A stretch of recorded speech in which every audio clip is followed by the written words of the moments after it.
Welcome, Impactful Parents. It's time for the Impactful Parenting Podcast, where I give you parenting tips and resources to make you a more impactful parent to your school-age child. I am your host, Christina Campos. Thank you to today's podcast sponsor, Kiss Naturals. Want to keep your kids off the screen and getting into some creative stuff? Have them make 100% natural, made in Canada, lip balms, soaps, bath bombs, and lava lip gloss. Your kids are going to beam with pride when they have completed their DIY project. Only $24.95 each. Please visit kissnaturals.com and use the promo code KIDFUN for an extra 20% off. See the show notes for a direct link. Welcome, Impactful Parents. Today we're going to be talking about how can I manage all the things and not drive myself completely nuts. Hello, my name is Christina Campos. I'm founder of The Impactful Parent, and I help parents of school-age children turn their chaos into connection with their adolescent. I am a mom of 4 kids, a teacher that has taught every grade from preschool through high school, and today I help moms and dads like yourself to navigate that exhausting, confusing, frustrating, and rewarding world of parenting. So welcome to The Impactful Parent. Now, let me introduce you to my co-host and my best friend, Melissa Clark. Melissa is a mom of 3 and has been a teacher, a social worker, and a therapist. But Melissa found her true calling with Gestalt coaching. And today, Melissa helps people heal past wounds and step into their best self with the Gestalt method of therapy. Welcome to this episode of The Impactful Parent, because we're really glad that you're here. Today's episode is all about how can I manage all the things and not drive myself nuts. And I'm super excited to mention that today Melissa and I have a special guest. Her name is Allison Task. Now, Allison is a best-selling author, a life coach, and she has helped thousands of people transform their lives by pursuing meaningful and personal and career goals. Allison has 4 kids herself, and I'm really excited to have her on the show today to give us some tips and parenting hacks for getting our shit done and just not going crazy in the process. So welcome, Allison. Let's get started, ladies.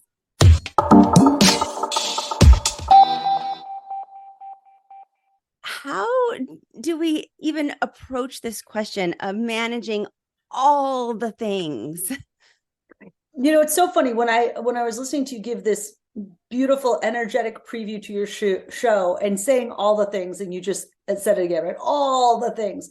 My first thought is, what do you drop?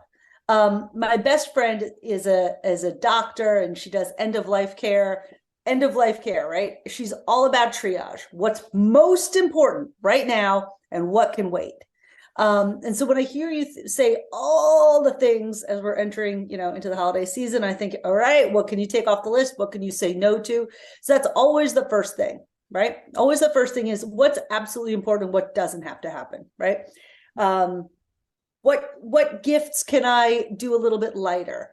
What parts of the meal can I skip? What social obligations can I say no thank you to? Because in the end, I'm more depleted than filled. So first, how do we get leaner, right? And then when we see what we're left with, how do we become more efficient? For some reason, it seems like carpools have gone the way of the wayside. I remember when I was little, I was carpooling all the time. That seems to not be happening anymore. Maybe people are hiring their own nannies. Maybe people I know people don't have more time. So it's interesting to think of what you cannot do and then what you can optimize for the things you do want to do. So to continue on with that, are there specific tips or hacks that you have for parents? Like, I love the carpooling idea, but something really specific like that to help generate more ideas of how we can make things more efficient and intentional with our time. Well, efficient and intentional to me are pretty different things. So let's do one at a time. And I'm just going to go with intentional because I like that more. So there's a lot of people, I pick up my kids from school every day, and I do it because I chose a school. We're in an elementary school. It's a public elementary school, but it has this huge backyard, right? It's a huge yard, big soccer field, multiple soccer games going on at a time. And I think it is a great perk of that school to have that physical space, right? Where I live in the suburbs, there are parks, but they're underutilized because from what I can tell, a lot of people are inside playing games, not so much outside. But when my kids burst out of school, and they do, they're there with all their friends who've similarly bursted out of school. So today I will bring a soccer ball and a football and see how long we can stay there. Sometimes it's half an hour, sometimes it's an hour and a half. The weather's good today, right? So it's probably going to be a long day. So I'm going to be very intentional about the school we went to, the physical space we have, the other children there, and I'm going to be intentional about using that space. So if you choose to pick your kids up from school and you want to be intentional about it, enjoy it, right? If you don't enjoy it, don't do it. The things that you find yourself resisting, find someone else to do them, find another way to get them done, and make the things that you choose to do things you are enjoying doing. So that's what I would say about intentionality. Efficiency is a different thing, right? We two of us here have 4 kids. Melissa, I'm not sure how many children you have. Mhm. Also Yeah, 3. Okay, good. So everyone's outnumbered between the parents and the children. So an efficiency is, y'all want to play sports? Pick the same sports to play, right?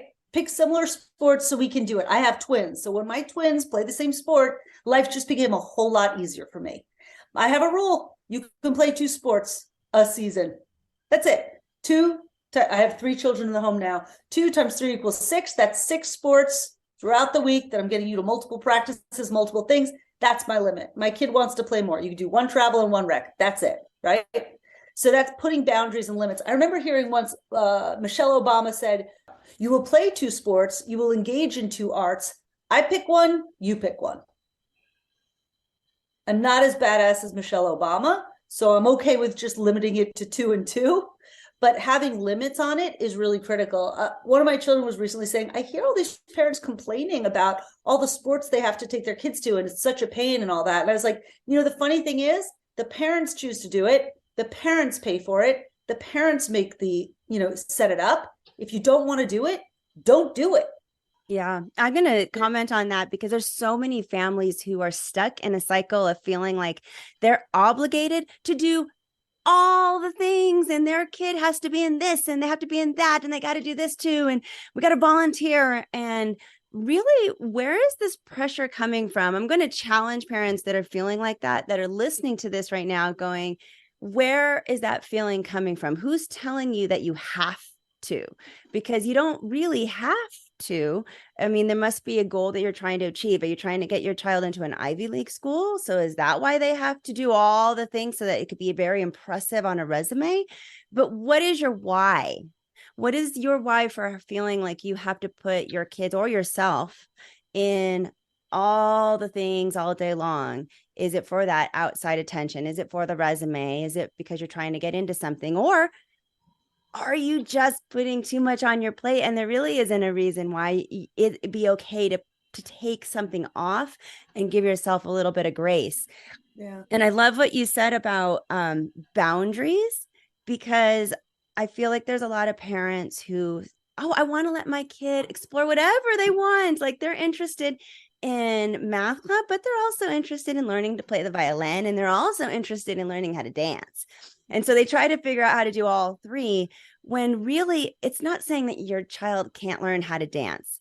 But let's say this season, maybe from August to the end of the holidays, that's all we have time for are the 2. You're not saying no. You're actually teaching your child how to prioritize their own wants and needs so that everybody can get something done and really dive deeper. I guess you're teaching your child the value of diving deep into something in a rich way versus a whole bunch of little stuff surface level. And so I really like that suggestion. I love doing less and being mindful. And, as parents, building on what you're saying, if you're feeling like, I can't, this is too much, right? Your child will feel like that too, right? So teaching them to pull back a little, teaching them to, the word used is prioritize, which is key. You prioritize when you're feeling overwhelmed and teach them that skill also. Okay, cool. Come January, you can either continue or pick a new thing. Yeah. It's actually funny. My one son said, I guess some parents were complaining about how serious sports are these days and how so many kids have, practices 4 days a week and all this stuff. And my son came up to me, he goes, but I'm just 10. Like, shouldn't I be playing all the sports now and just practicing all the things? Isn't this the time I have to experiment and learn and see what I like? I was like, oh, it's so true. You're so right. And I guess that's what gym class is for, but you're not going to do travel team for all the sports, right? That's what rec is. That's what one day a week is. That's what camp is, right? To try the things. Yes, I love that, and giving them a little bit of choice and saying okay, this is what I want to be doing, this is what I don't want to be doing, especially with how many children you guys have, and with picking the different sports and after school activities. I'm super curious of how you manage that with the schedule and the equipment that's needed. Like, do you have any tips for our parents of how to manage that, just like the day to day? Well, the schedule and the equipment, or let's start with the equipment, because I feel like I've got that one really good. The equipment is something I can manage, right? I buy it, I clean it, I store it, and then the kids have to get it from A to B. They're the little ones, the 9, 10, and 10 are not at the point, middle school, high school, that's my eldest, then she can manage her own gear. But I have hockey player, football player, it's a lot of gear, right? I have an outdoor locker room and an indoor locker room. No cleats come in my house. I have a porch. There's a whole setup where you put your bag, you put your helmet, you put your gear. It gets nice and air cleaned, right? So they all know where their gear goes outside, where their cleats go outside. And then inside, for the stuff that needs to be washed, next to my washing machine, I have what is it called? Like a rack. And all their uniforms, practice uniforms, socks, everything go on that rack, because I don't need to bring their sports gear up to their room and then where is it? And I can't find this.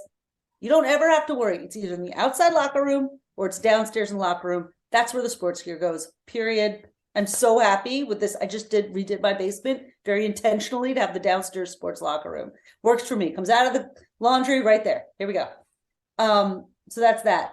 The other question was managing practices. So I will favor the more well-organized sports. If you decide to change practice on me last minute, I may or may not get there. And there are some sports that are, volunteer run that just are a little bit more haphazard and casual.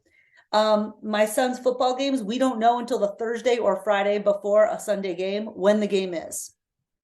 Okay, football is really important to my kids, so I block that off on all Sunday is blocked.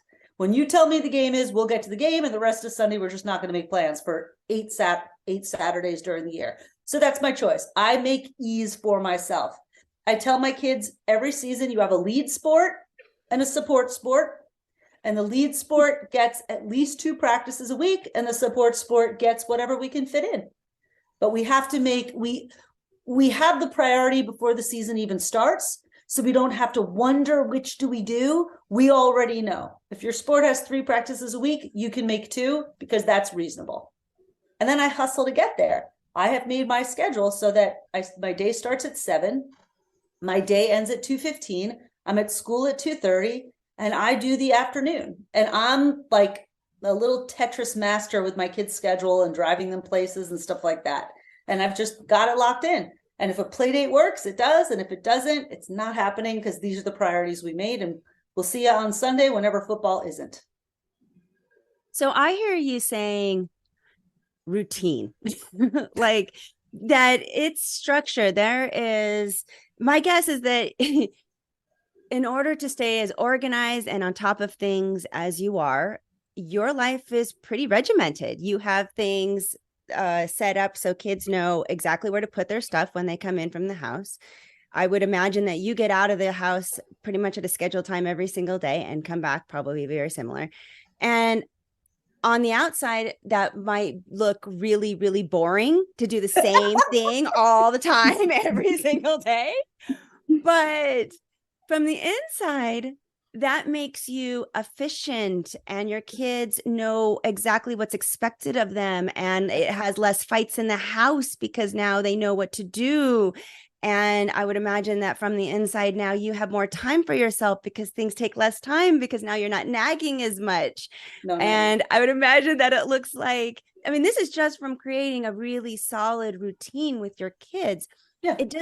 And routine is so underestimated by parents. I say it over and over again. If you've been listening to me for any time, I'm always like, routine, because it does alleviate so many arguments. It does free up time in your schedule. And more than anything, it gives kids security. that feeling of safety because they know what is expected of them. When they don't know, that's when chaos ensues. That's when they don't really understand what's expected of them. Now they get anxiety. They start to get really anxious. Routine, although from the outside is boring as heck, from the inside, it can make your life so much more efficient. So is there any part of, or anything particular, a part of your routine that you're like, yeah, everybody needs this? Oh, that's really good. Before I answer that, I just want to say part of that I learned from classroom teachers, right? Since you've both done that. When I would walk into preschool and the children knew where their snack went and knew their coat went and knew where their book bag went, I'm like, we can do this at home. Because the only way these teachers can have fun and teach and learn and grow is if they pass the responsibility for things onto the children. And so I thought that was like this majestic symphony of structure that powered the fun, that powered the joy. So once that thing's on, like once you know where your coat goes, once you know where your keys go, you don't think about it, you don't sweat it, you don't stress leaving the house, everything's cool. So I marveled at preschool teachers and all teachers in general, but getting a group of, 15 or 20 kids to enter a space, right? Entries and exits, they made it so streamlined, and I really appreciated that. So something I have that everybody should have. Well, it's funny, every phase is so different, and as your kids grow, they can do their own things. So I think this year they're really good at cooking. They're better at cooking their own breakfasts, eggs, toast, whatever. They're good at making their own snacks. So test the limits of what your kids are ready to do and let them do it. My one kid's a hockey player. He could tie his hockey skates. Most kids in the locker room can't. They don't want to. They're not there yet. But look around at peer parents. I just found out, like, all these kids, my kids always take showers at night. All these other kids are taking showers in the morning. I was like, oh, that's interesting. If they're up early, that is a better time for them.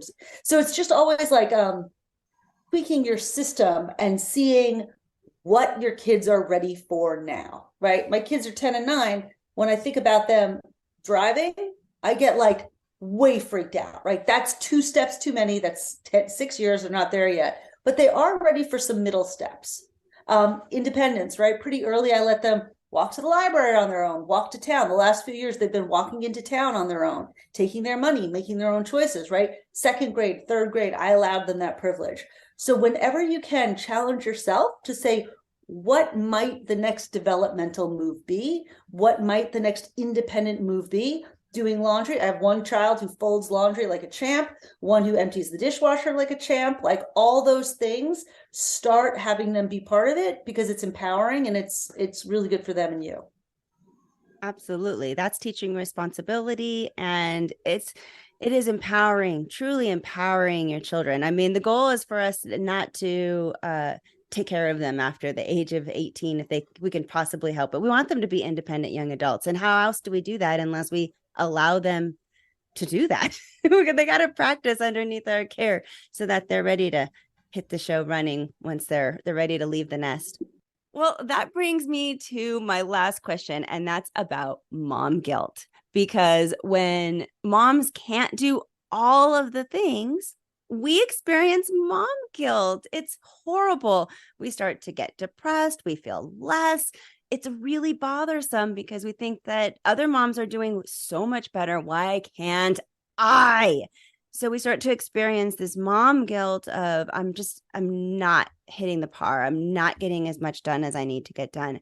And if I'm a mom and I'm listening to this and I just haven't gotten those routines and systems put into place yet to help me get all the things done, I'm probably experiencing that. So do you have anything that you can say to mom guilt, and maybe how can we deal with that until we can, get some of these systems into place? Well, I love you bringing that up. It's a really important topic. And it's, the question I would ask is, are you feeling mom guilt because you're doing less than your neighbor? Or are you feeling mom guilt because you're feeling like you're doing less than you're capable of doing, right? So if you're doing less than your neighbor, look at your neighbor. For example, I'm not good at throwing parties. I'm not good at giving gifts. I'm not good at doing art and having a mess in the house. Like, I know some things I'm not good at doing, but like other moms are so good at crafts and host these amazing parties. And I go to them and I am so grateful, but I don't put the pressure on myself to do it because I just know it's not my skill. I do have other skills. I'm good at volunteering. I ran the PTA. I'm good at organizing. I'm good at all kinds of social justice work, right? So I put myself in the areas where I'm good, and I let other people do the things where they're good. And I don't get mad at myself for that. I just really put my energy in where I'm good. And that feels good. If I'm mad at myself for not doing all the things, I can relieve myself. Like, some people are math people, some people are word people. Like, which are you? Find the mom things you're good at and do them. When people have a play date at my house, they know their kid's going to get their homework done, because before we do anything else, we do homework. Other moms give my kids lots of treats and candies and cookies and have fun at that mom's house. That's how she does that. That's how I do it. I'm not trying to be her. She definitely doesn't want to be me. So it all comes out in the wash. So you've got to be okay with what you're able to do and just do that and forgive yourself for that which you're not. Yeah, really stepping into who you are and not who you aren't. I think that's really important and so difficult for so many moms to do, but we'll say it over and over and over again until they get it. Like, it's okay. Give yourself grace. It's okay to rest. And appreciate your neighbor, right? I told one of my friends, like, my son loves having play dates at your house. He has a list of who the best moms are. I'm not even near that list. Like, you guys are all so good and so kind and generous, and it means so much. Thank you. Now, if people are resonating with everything that you're saying, you are a coach and you are an author. So tell us, how can people get more of you? Well, thank you. So I try to keep it simple. I have one portal to me. My name is Allison Task, and that's also my website. So it's AllisonTask.com. You can find my books there. You can find my coaching session. All that stuff is right there. If you want to set up a session with me, I do different coaching packages, but it always starts with an intro session. So you go to AllisonTask.com/intro. I've written 5 books, but my best-selling book is called Personal Revolution, and it's a DIY coaching guide. It's quite cool. It's built on, I've now coached for almost 20 years, but it was my first 10 years of coaching. It was best practices based on that, like a simulated DIY coaching program. It's called Personal Revolution. You can find it on AllisonTask.com/book or Amazon. Many libraries carry it, but it's called Personal Revolution, and it's written by me, Allison Task. Thank you so much, Allison. I hope that everybody goes out, gets your book, checks out your website, get your coaching if that's what they're needing in their life, because you have a lot to offer. So thank you for being here.